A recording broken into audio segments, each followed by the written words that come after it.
How's it going, everybody? Another on the road episode with Solo Small Man. Hoping everybody's having a good day so far, good week. It's actually Friday on this recording, so happy Aloha Friday. Hopefully everybody's been having a good week. One of the tough parts for me, right, is I really enjoyed the comp class that we had. It was a good push. It's different, it's not like a traditional technique-driven class. But now that I shifted my schedule, it's out of my rotation now. So I don't know. Maybe I'll switch back to it. We'll see. Just trying to figure things out, right? As my retirement schedule and everything starts to play out, maybe I'll go back to it as I start to near my competition in September. But we'll see. So I was listening to this podcast the other day, and something kind of interesting. One of the guest speaker was talking about how, he said, talking about how, like kids now and the trainings and all that. But he said something that was interesting to me.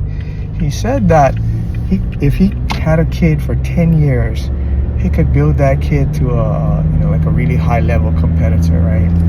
So it got me thinking about like my personal journey of jiu-jitsu, right? Like how many different coaches that I have had along the way. So primarily, I would say I've had 3, right? So started off with Jay Penn, which was a good introduction to jiu-jitsu. He taught me a lot about pressure and control, and he did things to me that still to this day I can't figure the guy out, right? No matter what I do, he just messes me up, because now he comes to concept every now and then, and I'll roll with him, and I try to keep him away as best I can, because I know once he's close he's gonna mess me up. But I think he can do what he wants at will, right? So it's just kind of just being nice to me. I guess he recognized I'm a kind of an old guy already, right? So then Jay left when they opened Mililani. So he ran the Mililani program for a long time, and then we trained under Chris. So Chris was our coach for probably 7 years.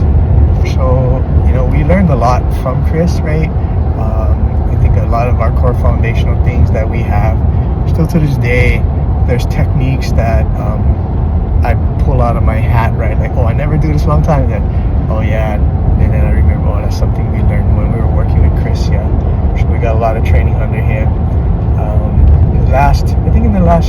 It's been over 2 years. So I've been my coach for the last 2 years. So I made 10 years, right? I was not fortunate enough. Like the guy was talking about that one person training the whole time, right?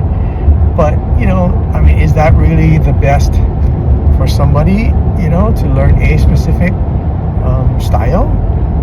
I don't know if that's really good, bad. Still, I guess it varies by individuals, right? Like, sometimes you're able to find a coach that, hey, you spend 10, 15, 20 years with the guy. That's awesome, man. That's, but, life happens, right? Especially with kids, right? Kids start off, brand new, they're excited. Sometimes they like it and sometimes they don't, right? But just like adults, right? Once they're hooked on it, and you can maintain that attraction to jiu-jitsu, the sky's the limit, right? I see what my friend over there at Nightmare is doing with his kids. They're doing really well. He has a good style. He's got them moving in the right direction. So hopefully for him, he can keep the momentum going and have these kids with him till they're young adults, right? That would be awesome. Or even into adulthood. Hopefully he can, that can continue on, right?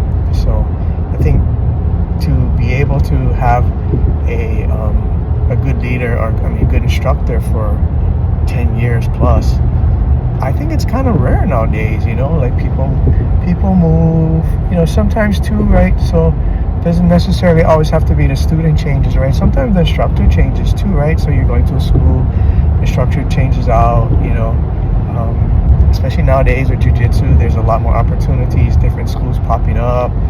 I've had a lot of teammates that, life happened, so they moved away, still in touch with them, but it's not, if we're all professional jiu-jitsu competitors, yeah, it's different. We're committed to it, and that's our job. But the likelihood that I know someone like that's pretty small. I know there's a lot of opportunities, but it is pretty hard. It's not a big dollar career at this point, right? So hopefully, as jiu-jitsu grows, there's more opportunities for people to make a good living from it. Not like, oh, I coach and then I do this part-time and I got this other gig, and you're hustling, right? So I think jiu-jitsu, hopefully in my lifetime, it becomes a viable career for people. Yeah, not only as like a promoter, but even like a good instructor, a school owner, right? Or even working under someone's school where the school's doing well.